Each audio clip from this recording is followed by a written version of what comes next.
لیکن میں کہہ نہیں سکتا اس پر کتنے رنج اور صدمے کا اظہار کروں کہ مجدد وقت شیخ الہند رحمۃ اللہ علیہ اور بیہقی وقت مولانا انور شاہ کاشمیری رحمۃ اللہ علیہ، ان کی ان باتوں کا کوئی اثر ان کے شاگردوں نے قبول نہیں کیا۔ وہی روش ہے، وہی فقہی بحثیں ہیں۔ نحمدہ ونصلی علی رسولہ الکریم، اما بعد۔ قال اللہ تبارک و تعالی فی القرآن المجید والفرقان الحمید، ادعو الی سبیل ربک بالحکمۃ والموعظۃ الحسنہ وجادلہم باللتی ہی احسن۔ قال النبی صلی اللہ علیہ وسلم، غدوۃ فی سبیل اللہ او روحۃ خیر من الدنیا وما فیہا، رواہ البخاری۔ محترم ناظرین کرام، میں آپ کو دل کے تھا گہرائیوں سے عکاشہ اسلامک میڈیا میں خوش آمدید کہتا ہوں۔ آپ اپنے قیمتی وقت سے ہمارا پروگرام دیکھ رہے ہیں۔ تبلیغی جو سرگرمی ہیں، تبلیغی جو شعبہ ہے، تبلیغی جو پیشہ ہے، یہ انبیاء کا، نبیوں کا، رسولوں کا پیشہ ہے۔ یقیناً یہ بہت بڑا عظیم کام ہے اور عظیم تر کام ہے۔ جن لوگوں سے اللہ تعالیٰ دعوت دین کا کام لے رہا ہے، یوں سمجھیں کہ وہ اللہ کی جوار رحمت کے اندر زندگیاں بسر کر رہے ہیں۔ رب العالمین قرآن میں فرماتے ہیں کہ یأمرون بالمعروف وینہون عن المنکر ویقیمون الصلاۃ ویؤتون الزکاۃ وَيُطِيعُونَ اللَّهَ وَرَسُولَهُ أُولَئِكَ يَرْحَمُهُمُ اللَّهُ۔ سورۃ توبہ میں اللہ تعالیٰ نے فرمایا جو امر بالمعروف اور نہی عن المنکر کا کام سر انجام دیتے ہیں، یہی لوگ ہیں کہ ان کے اوپر رب رحم کرتا ہے۔ فرمایا کہ جو بندہ صبح یا شام میں سے ایک گھڑی اللہ کے راستے میں لگاتا ہے، صرف ایک گھڑی، دنیا وما فیہا سے یہ گھڑی بہتر ہے، جو صرف اللہ کے راستے میں لگی، 10 منٹ 5 منٹ اللہ کے راستے میں لگے، دنیا کائنات سے بہترین یہ وقت ہے اس انسان کا۔ اسی طرح میرے بھائیوں، دعوت و تبلیغ کے معاملے میں، شعبے میں، سفر میں چلتے ہوئے نبی علیہ الصلوۃ والسلام نے فرمایا انسان کے چہرے پر جو گرد و غبار آتا ہے، مٹی آتی ہے، خاک آتی ہے، چہروں پر لگتی ہے، تو کل قیامت کے دن اللہ تعالیٰ اس لگنے والی خاک کے بدلے میں دعوت و تبلیغ کے نکلنے والے احباب کو اللہ تعالیٰ جنت کی خوشبوئیں اور کستوریاں عطا فرمائے گا۔ اتنا بہترین شعبہ ہے دعوت و تبلیغ۔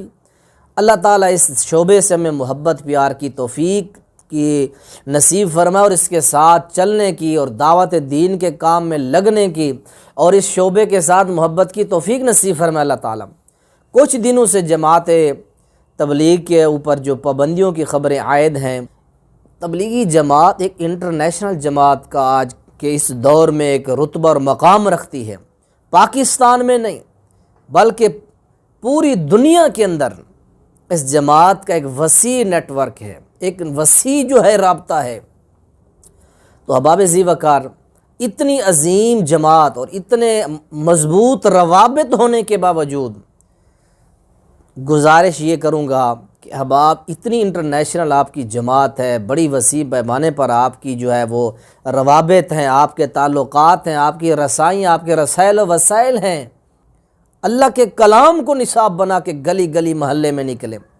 یہ اصل لوگوں کو جوڑنے کی بہترین بنیاد ہے، اور اسی چیز کا تذکرہ شیخ الہند مولانا محمود الحسن جو ہے رحمہ اللہ نے اسی بات کا رونا رویا، اور مولانا انور شاہ کشمیری رحمہ اللہ نے جو بیہقی وقت تھے، انہوں نے بھی اپنی تقاریر و تصانیف میں اپنے شاگردوں کے سامنے کہا کہ زندگیاں ضائع ہو گئیں، ہم نے تو فقہی مسائل و معاملات کے اندر اپنے وقت جو ہے گزار دیے، قرآن کون پہنچائے گا لوگوں تک، حدیث مصطفیٰ کون پہنچائے گا۔ تو احباب ذی وقار، آپ سے کوئی دشمنی نہیں ہے، آپ سے کوئی نفرت نہیں ہے، ہم خود ایک مبلغ ہیں، ہم خود ایک داعی ہیں، دعوت سے ہمیں بڑا پیار ہے، مبلغ سے، مبلغین سے ہمیں پیار ہے، لیکن خدا را آپ ان تمام تر باتوں کو چھوڑیں جب اعتراض کیا جاتا ہے کہ آپ نے یہ جو بات کی یہ بے دلیل ہے، کوئی ثبوت نہیں اس کا، تو اس کے پھر جواب میں کہا جاتا ہے ہم نے فلاں بیکی سے یا ترغیب و ترہیب سے ہم نے بات نہ لیں آپ وہ باتیں، ہم ان باتوں کا ہم رد کرتے ہیں۔ جس کتاب میں من گھڑت کوئی بات لکھی ہے اس کی اہل دین اہل اسلام کے سامنے ان کی کوئی ان باتوں کی حیثیت نہیں ہے۔ تو مولانا ڈاکٹر اسرار رحمہ اللہ جو بہت بڑے ایک عالم تھے، بہت بڑے ایک مفسر تھے، انہوں نے مولانا انور شاہ کشمیری رحمہ اللہ اور مولانا محمود الحسن دیوبندی رحمہ اللہ کے ان دکھڑوں کا بیان اپنے ایک بہت بڑے انڈیا کے اندر ایک پیغام میں، ایک کانفرنس میں انہوں نے ان چیزوں کا بیان جو ہے وہ سنایا۔ آئیں ہم مولانا کی زبانی اکابر علماء دیوبند کا جو درد دل تھا، جو دکھڑا تھا ان کا، جو انہوں نے بیان کیا، اور ان کا یہ درد، ان کی یہ فکر ان کے شاگردوں نے پختہ ہو جائے، اب انہیں جوڑنا ہے، سیمنٹ سبسٹنس چاہیے، وہ قرآن ہے، یہ جوڑے گا تم۔ چنانچہ یہی بات حضرت شیخ الہند مولانا محمود حسن دیوبندی اسیر مالٹا نے اپنی اسیری سے رہائی پانے کے بعد واپس جب آئے ہیں تو دیوبند میں علماء کے ایک بڑے اجتماع سے خطاب کر کے کہی۔ مولانا مفتی محمد شفیع رحمت اللہ علیہ وہ خود موجود تھے اس میں، بڑے بڑے علماء، مولانا حسین احمد مدنی رحمت اللہ علیہ، شبیر احمد عثمانی رحمت اللہ علیہ، مولانا اشرف علی تھانوی رحمت اللہ علیہ، مولانا انور شاہ کشمیری رحمت، بڑا مجمع، اور کہا حضرت شیخ الہند نے ہم نے تو اپنی اسیری کے 4 سالوں کے دوران جتنا غور کیا تو ہماری اس وقت کی امت کی زبوں حالی کے 2 سبب سامنے آئے۔ مولانا مفتی شفیع لکھتے ہیں ان کی کتاب وحدت امت کے نام سے، کہتے ہیں کہ پورا مجمع ہمہ تن گوش ہو گیا کہ یہ شیخ الشیوخ استاد العلماء عمر کے اس آخری درجے میں اس حد پر آ کر اب نیا سبق کون سا سیکھ کر آیا ہے؟ تاکہ ہمیں تو اس کے 2 سبب معلوم ہوئے، ایک ہمارا قرآن کو ترک کر دینا، لفظ نوٹ کیے، ترک کر دینا، اور دوسرا ہمارے آپس کے اختلافات۔ چنانچہ میں تو یہی فیصلہ کر کے آیا ہوں کہ اب زندگی جتنی باقی ہے 2 ہی کاموں میں لگاؤں گا، ایک تو یہ کہ ناظرہ قرآن پڑھنے کے مکتب گلی گلی کھل جائیں اور عوامی درس قرآن کے ذریعے قرآن کے پیغام اور قرآن کے حکمت سے لوگوں کو روشناس کرایا جائے۔ عوامی درس قرآن کا لفظ استعمال کر رہا ہے شیخ الہند، جنہیں میں 14ویں صدی کا مجدد اعظم سمجھتا ہوں۔ اور نمبر 2 یہ کہ آپس کے اختلافات کو حوالہ دی جائے۔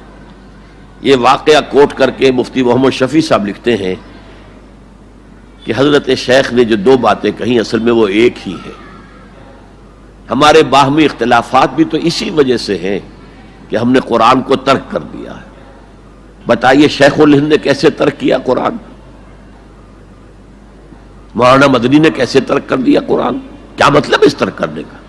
حال تو یہ ہے کہ مولانا مدنی رحمت اللہ علیہ، حالانکہ وہ تو گرفتار نہیں ہوئے تھے، وہ تو والنٹریلی اپنے شیخ کی خدمت کے لیے گئے ہیں ساتھ، اور اس حد تک ان کی وفاداری اور ان کی خدمت گزاری کہ رمضان کا مہینہ آیا تو حضرت شیخ الہند نے حسرت کے ساتھ کہا زندگی میں یہ پہلا رمضان ہوگا کہ تراویح میں قرآن نہیں سن سکیں گے، اس لیے کہ نہ شیخ الہند حافظ تھے، نہ مولانا مدنی حافظ تھے، اور تیسرے ان کے ساتھ ایک اور تھے، ان کا میں نام بھول رہا ہوں، وہ سرحد کے پٹھانوں میں سے تھے، کوئی حافظ نہیں تھا۔ اب آپ غور کیجئے، استاد اور اپنے شیخ کی اس حسرت کو دور کرنے کے لیے مولانا مدنی روزانہ 1 پارہ حفظ کرتے تھے اور رات کو تراویح میں سناتے تھے، روزانہ 1 پارہ۔ اور یہ انہونی بات نہیں ہے، جب ساری زندگی قرآن ہی سے شغف رہا ہے تو وہ ہے تو صحیح ذہن میں، اب صرف ان کے لنکس ملانے ہیں آپس میں، اور کیا ہے۔ اصل میں قرآن کو ترک کرنے کا مطلب کیا ہے؟ وہ اصل میں ایک اور بہت بڑے عالم دین کی بات سنیے آپ، مولانا سید انور شاہ کشمیری رحمت اللہ علیہ، جو دیوبند سے آ کر آپ کے قریب میں ڈابھیل میں انہوں نے مدرسہ قائم کیا تھا۔ وہ ایک مرتبہ قادیان میں ایک جلسہ علماء کیا کرتے تھے ہر سال رد قادیانیت کے لیے، تو ایک سال اسی طرح وہاں علماء جمع تھے۔ اب جس نے یہ واقعہ بیان کیا ہے اس کا نام میرے ذہن میں اس وقت نہیں ہے کہ میں صبح مولانا انور شاہ کاشمیری رحمت اللہ علیہ کی خدمت میں حاضر ہوا تو دیکھا کہ غم کی تصویر بنے بیٹھے ہیں، بہت اداس، غمگین۔ میں نے پوچھا حضرت کیا معاملہ ہے، کوئی خاص سبب ہے؟ فرمایا بھائی کیا سبب ہے، یہ سوچ رہا ہوں کہ اپنی زندگی عمر ضائع کر دی۔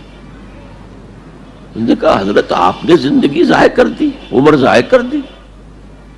آپ نے علم، بیہقی وقت کہلاتے ہیں انور شاہ کاشمیری، جیسے امام بیہقی تھے، محدث اور فقیہ دونوں اعتبارات سے بلند، تو آپ نے پڑھنے پڑھانے میں، سیکھنے سکھانے میں ساری عمر گزار دی، تو آپ کی زندگی ضائع کیسے؟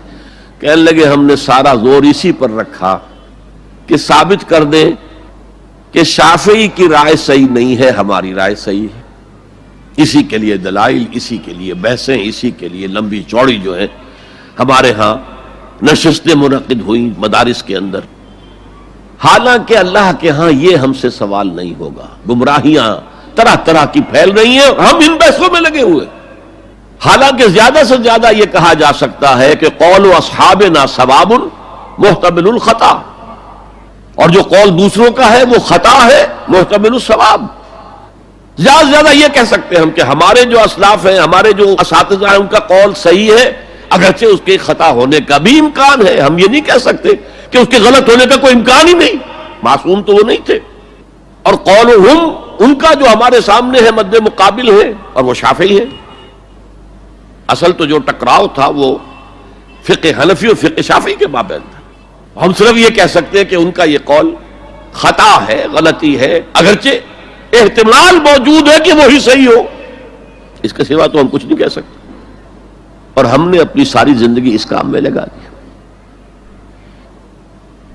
لیکن میں کہہ نہیں سکتا اس پر کتنے رنج اور صدمے کا اظہار کروں کہ مجدد وقت شیخ الہند رحمت اللہ علیہ اور بیہقی وقت مولانا انور شاہ کاشمیری رحمت اللہ علیہ، ان کی ان باتوں کا کوئی اثر ان کے شاگردوں نے قبول نہیں کیا۔